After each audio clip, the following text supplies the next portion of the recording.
Hello விஸ் அனைவருக்கும் வணக்கம். குரோதி வருட தமிழ் புத்தாண்டு பலன்கள். மேச ராசி. உங்கள் ராசிக்கு 5ஆம் இடத்துக்கு உரிய சூரிய பகவான் உங்கள் ராசியிலே சஞ்சரிக்கும் நேரத்தில் இந்த புத்தாண்டு பிறக்கிறது. எனவே உங்கள் புண்ணிய பலன்கள் வேலை செய்ய தொடங்கும். தலைமை குணம் கொண்டு சகல விஷயங்களிலும் முன்னின்று நடத்த விரும்பும் மேசராசி அன்பர்களே, இந்த குரோதி வருடம் உங்களுக்கு ராசிக்கு 3ஆம் வீடான மிதுனத்தின் சந்திரன் அமர்ந்திருக்கும் போது பிறக்கிறது. இது மிகவும் ஒரு நல்ல தொடக்கம் என்றே சொல்லலாம். செயல்கள் அனைத்தும் வெற்றியாகும். இதுவரை பிரச்சனையாக இருந்து தடைப்பட்ட காரியங்கள் அனைத்தும் வெற்றியாகும். சகோதரர்கள் உங்களுக்கு சகல ஒத்துழைப்பும் வழங்குவார்கள். இதுவரை இழுத்து கொண்டிருந்த வழக்குகளில் உங்களுக்கு சாதகமாக தீர்ப்பு வரும். உங்கள் ராசிக்கு 5ஆம் இடத்துக்கு சூரிய பகவான் உங்கள் ராசியிலேயே சஞ்சரிக்கும் நேரத்தில் இந்த புத்தாண்டு பிறக்கிறது. எனவே உங்கள் புண்ணிய பலன்கள் வேலை செய்ய தொடங்கும். தடைப்பட்டுக் கொண்டிருந்த வாய்ப்புகள் தேடி வரும். பூர்வீக சொத்தை வாங்குவதோ விற்பதோ லாபகரமாக முடியும். இதுவரை முயற்சி செய்தும் வெளிநாடு செல்ல முடியாமல் தவித்தீர்களே, இனி அந்த நிலை அனைத்தும் மாறும். இந்த ஆண்டு முழுவதும் கேது உங்கள் ராசிக்கு 6ஆம் வீடான கன்னியில் சஞ்சாரம் செய்வதால் மனதில் ஒரு தைரியமும் தெம்பும் எப்போதும் இருக்கும். ஆரோக்கியமும் மேம்படும். சிரித்த முகத்துடன் ஜெயித்து காட்டுவீர்கள். ஆலய வழிபாடுகளிலும் ஆர்வம் பிறக்கும். புகழ்பெற்ற கோயில்களுக்கு சென்று வருவீர்கள். ராகு விரயஸ்தானத்தில் சஞ்சரிப்பதால் கடன் பிரச்சனையில் இருந்து விடுபடுவீர்கள். கணவன் மனைவிக்குள் இருந்த ஈகோ பிரச்சனைகள் விலகும். எதையும் செய்யலாமா வேண்டாமா என்று குழம்பிக்கொண்டே இருந்த நிலை மாறி சட்டென முடிவெடுத்து ஒரு வேலையை செய்து முடிப்பீர்கள். கௌரவம் சமூகத்தில் ஒரு படி உயரும். ஜென்மகுரு 30/4/2024 வரை உங்கள் ராசியிலேயே தொடர்கிறார். அதுவரை உங்கள் ஆரோக்கியத்தில் அக்கறை காட்டுங்கள். மனதில் பெரிய நோய் இருப்பது போன்று சந்தேகம் வந்து விலகும். குடும்பத்திலும் வீண் விவாதங்கள் வந்து போகும். நண்பர்களை நம்பி எந்த காரியத்திலும் இறங்க வேண்டாம். ஆனால் 1/5/2024 அன்று முதல் குரு பகவான் உங்களின் தன குடும்ப வாக்குஸ்தானமாகிய ரிஷபத்தில் அடியெடுத்து வைக்கிறார். இது உங்களுக்கு ஏற்றத்தை தரும் குரு பயிற்சியாக அமையும். இதுவரை தள்ளிப்போன பணவரவு பல மடங்கு இனி அதிகரிக்கும். சொத்து சுகம் சேரும். சுப நிகழ்ச்சிகளால் வீடு களை கட்டும். எவ்வளவு முயன்றும் லாபம் இல்லாமல் தடுமாறிய பங்கு சந்தை வர்த்தகம் இனி சீராகும். குழப்பங்கள் அனைத்தும் விலகும். ஆரோக்கியம் மேம்படும். குழந்தை பாக்கியம் எதிர்பார்த்தவர்களுக்கு அந்த வரம் கிடைக்கும். உறவினர்கள் தேடி வந்து அன்பு செலுத்துவார்கள். சனி பகவான் லாப வீடான கும்பத்தில் சஞ்சரிப்பதால் திடீரென அதிர்ஷ்ட வாய்ப்புகள் உண்டாகும். வருமானம் உயரும்.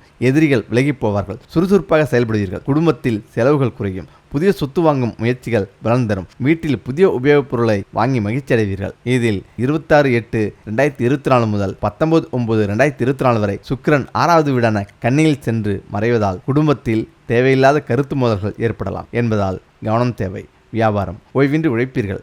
அதற்கேற்ப லாபமும் அதிகமாக இருக்கும். இதுவரை பிரச்சனை தந்த வேலையாட்களை மாற்றி புதிய திறமையான வேலையாட்களை நியமிப்பீர்கள். என்றாலும் பெரிய புதிய முதலீடுகளை செய்யும் முன்பாக ஒரு முறைக்கு இருமுறை சிந்தியுங்கள். பங்குதாரர்களோடு மோதல் போக்கை கைவிடுங்கள். கமிஷன், கட்டிட உதிரி பாகங்கள், கடல்வாழ் உயிரினங்கள், பெட்ரோகெமிக்கல் வகைகளால் ஆதாயமடைவீர்கள். பிரபலங்கள், நண்பர்களின் உதவியால் வியாபாரத்தை விரிவுபடுத்துவது, அழகுபடுத்துவது போன்ற முயற்சிகளில் ஈடுபடுவீர்கள். உத்தியோகம் அலுவலகத்தில் இருந்த நெருக்கடி நிலை அனைத்தும் மாறும். வரவேண்டிய சலுகைகளும் வந்து சேரும். உரிமைகளை கேட்டு பெறுவீர்கள். சக ஊழியர்கள் சாதகமாக இருப்பார்கள். கார்த்திகை, பங்குனி மாதங்களில் சம்பள உயர்வு உண்டு.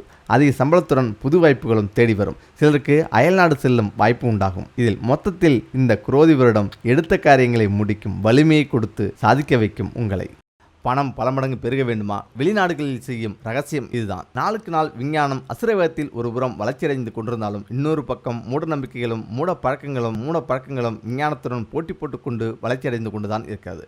மூட நம்பிக்கைகளுக்கு உதாரணம் சொல்வதென்றால் இன்னார் முகத்தில் ராசி என்று நினைத்து கொண்டிருப்பது, புதிய வீட்டுக்கு வாஸ்து செய்யும் நாளன்று கோழி அல்லது ஆடுகளை பலி கொடுப்பது, இப்படி வரிசையாக மூட நம்பிக்கைகளுக்கு இன்று முழுவதும் உதாரணம் சொல்லிக் கொண்டே போகலாம். இந்த மாதிரியான மூட நம்பிக்கை இந்தியாவில் மட்டும்தான் இருக்கிறதா என்றால் இல்லை என்றுதான் கூற வேண்டும். ஆம், இந்த மாதிரியான மூட நம்பிக்கைகள் உலகம் முழுவதிலும் உள்ள எல்லா நாடுகளிலும் எல்லா இடங்களிலும் காணப்படுகிறது. அவ்வளவு ஏன் உழைப்புக்கு பெயர் போன ஜப்பான் நாட்டு மக்களிடையே கூட சில மூட நம்பிக்கைகள் இருக்கிறது என்றால் பார்த்துக் கொள்ளுங்கள். ஜப்பான் நாட்டு மக்களிடையே ஒரு வினோதமான வழக்கத்தில் உண்டு. பாம்பு கறியை கண்ணா பின்னாவென்று வெட்டும் ஜப்பானியர்களுக்கு பாம்பு தோல் என்பது மிகவும் புனிதமான பொருளாகும். பாம்பு தோலை சிறு சிறு துண்டுகளாக வெட்டி மணிப்பரிசிலும் வீட்டில் பணம் வைக்கும் பீரோக்களிலும் வைத்துக் கொள்கிறார்கள். அப்படி வைத்துக் கொண்டால் பணம் பெருகி பல மடங்கு ஆகிக்கொண்டே இருக்கும் என்பது அவர்களின் நம்பிக்கை. அதுவும் வெள்ளை பாம்பின் தோல் என்றால் இன்னமும் ஸ்பெஷல். எவ்வளவு விலை கொடுத்தும் வாங்க ஜப்பானியர்கள் தயாராக இருப்பார்கள். உழைப்புக்கு பெயர் போன ஜப்பானிய மக்களிடையே இப்படி ஒரு மூடநம்பிக்கை இருப்பது விந்தையிலும் விந்தை. கொரியா நம்மவர்கள் முக்கியமான வேலைக்காக வீட்டை விட்டு வெளியே கிளம்பும் போது பூனை குறுக்கே வந்து விட்டால் அவ்வளவுதான். மீண்டும் வீட்டுக்குள் வந்து தண்ணீர் அருந்தாமல் மீண்டும் வெளியே செல்ல மாட்டார்கள். இதே போல கொரிய நாட்டு மக்களிடமும் ஒரு வித்தியாசமான பழக்கம் உண்டு. என்னவென்றால் முக்கியமான வேலை நிமித்தமாக வெளியே செல்லும் போது காகத்தை பார்த்து விட்டார்கள் என்றால் அவ்வளவுதான், அப்செட்டாக ஆகிவிடார்கள். மீண்டும் வீட்டுக்குள் வந்து அமர்ந்துவிட்டு சிறு நேரம் கழித்துதான் செல்வார்கள் என்றால் பார்த்துக் கொள்ளுங்கள். பிரேசில் நாட்டை எடுத்துக்கொண்டால் அங்கு ஒரு வித்தியாசமான பழக்கம் வழக்கத்தில் உண்டு. அங்கே எந்த ஹோட்டலுக்கு சென்று காப்பி அல்லது டீ கேட்டீர்கள் என்றால் கப்பை எடுத்துக்கொண்டு முதலில் அதில் சர்க்கரையை தான் போடுவார்கள். பிறகுதான் தேயிலை தூள், டிகாஷன் மற்றும் பால் சேர்ப்பார்கள். மறந்தும் கூட கப்பில் முதல் முதலில் பாலையோ அல்லது டிகாஷனையோ ஊற்ற மாட்டார்கள். காப்பியோ அல்லது டீயோ தயாரிக்கும் போது முதலில் சர்க்கரை போட்டால் பணம் நம்மிடம் வந்து குவியும் என்றும், அவ்வாறு இல்லாமல் இறுதியில் சர்க்கரையை போட்டால் நம்மிடம் இருக்கும் எல்லா பணமும் நம்மை விட்டு போய் நாம் ஏழைகள் ஆகிவிடுவோம் என்பதும் அங்கே காலங்காலமாக வழக்கத்தில் இருந்து வரும் ஒரு நம்பிக்கையாகும். தெரியாதனமாக அங்கே டீ அல்லது காப்பி தயார் செய்கையில் சர்க்கரை அல்லாமல் வேறு எதையும் போட்டோமானால் அடித்து துவைத்து விடுவார்கள். மெக்சிகோ. நம்ம ஊரில் நரிக்கும்பு விற்கும் நரிக்குறவர்களைப் போல மெக்சிகோ நாட்டில் மிகவும் பிரபலமானவர்கள் முயலின் வால் மற்றும் தோல் விற்பவர்கள் ஆவார். காரணம், வீட்டில் முயல் தோலோ அல்லது வாளோ இருந்தால் அவ்வீட்டில் வசிப்பவர்கள் எல்லோருடைய முயற்சிகளும் எந்த தடையும் இல்லாமல் வெற்றியடைந்து சிறப்பாக வாழ்வார்கள் என்பது மெக்சிகோ நாட்டு மக்களின் அசைக்க முடியாத நம்பிக்கையாகும். பணப்பையை பணம் ஏதும் இல்லாமல் யாருக்கும் கொடுக்கக்கூடாது என்றும், அப்படி கொடுத்தால் அந்த பையில் பணம் தங்காது என்பதும் ஹவாய் தீவு மக்களின் நம்பிக்கை. வீட்டில் தரித்திரத்தை தவிர்க்க செல்வ செழிப்போடு வாழ இவற்றை அவசியம் கடைபிடிக்க வேண்டும். குறிப்பாக பெண்கள். ஒருவருக்கு பணம் கொடுக்க வேண்டும் என்றால் வாசற்படியில் நின்று கொண்டு பணம் கொடுக்கக்கூடாது. கொடுப்பவரும் வாங்குபவரும் வாசல்படிக்கு உள்ளே இருந்து கொடுக்க அல்லது வாங்க வேண்டும். செல்வம் நிலைக்க விருத்தி அடைய பணம் கொடுக்கல் வாங்கல் செவ்வாய்க்கிழமை செவ்வாய் ஓரையில் நடப்பது உத்தமம். கொடுப்பவருக்கு பணம் திரும்ப கிடைக்கும். வாங்குபவரால் பணத்தை திரும்ப கொடுக்க இயலும். திரும்ப கொடுப்பதும் செவ்வாய் ஓரையில் நடப்பது சிரேஷ்டம். வாசற்படி, ஊரல், ஆட்டுக்கள், அம்மி இவைகளில் உட்காரக்கூடாது. இரவு நேரங்களில் பால், மோர், தயிர், தண்ணீர் அடுத்தவர்கள் எடுத்து செல்ல அனுமதிக்கக்கூடாது. எரியும் குத்து விளக்கை தானாக அணையவிடக்கூடாது. ஊதியும் அணைக்கக்கூடாது. புஷ்பத்தினால் அணைக்க வேண்டும். வீட்டில் யாரையும் சனியனே என்று திட்டக்கூடாது. எழவு என்றும் கூறக்கூடாது. அதிகமாக கிழிந்த துணிகளை உடுத்தக்கூடாது. துணிமணிகளை உடுத்திக்கொண்டே தைக்கக்கூடாது. உப்பை தரையில் சிந்தக்கூடாது. அரிசியை கழுவும் போது தரையில் சிந்தக்கூடாது.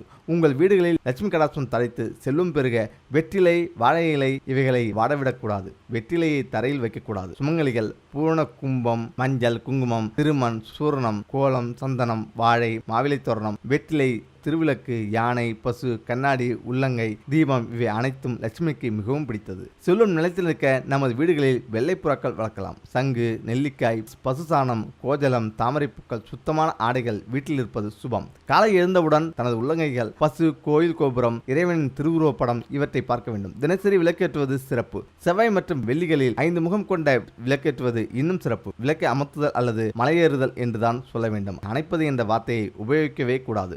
அது அமங்கல சொல்லாகும். எந்த வீட்டில் சாப்பாட்டிற்கு ருசியாக ஊறுகாய் இருக்கிறதோ அந்த வீட்டில் தரித்திரம் இருக்காது. எனவே உங்கள் வீட்டில் எப்போதும் பலவித ஊறுகாய்கள் குறைவின்றி இருக்கட்டும். வீட்டுக்கு வரும் சுமங்கலி பெண்களுக்கு குங்குமமும் தண்ணீரும் வழங்க வேண்டும். அவர்களுக்கு மஞ்சள் கிழங்கு கொடுப்பதால் பல ஜென்மங்களில் செய்த பாவங்கள் விலகி பாக்கியங்களும் பொருளும் சந்தோஷமும் பெருகும். எந்த பொருளையும் இல்லை இல்லை என கூறக்கூடாது. இந்த பொருள் வாங்க வேண்டியிருக்கிறது என்றே சொல்ல வேண்டும். அன்னம், உப்பு, நெய் இவைகளை கையால் பரிமாறக்கூடாது. கரண்டியால் மட்டுமே பரிமாற வேண்டும்.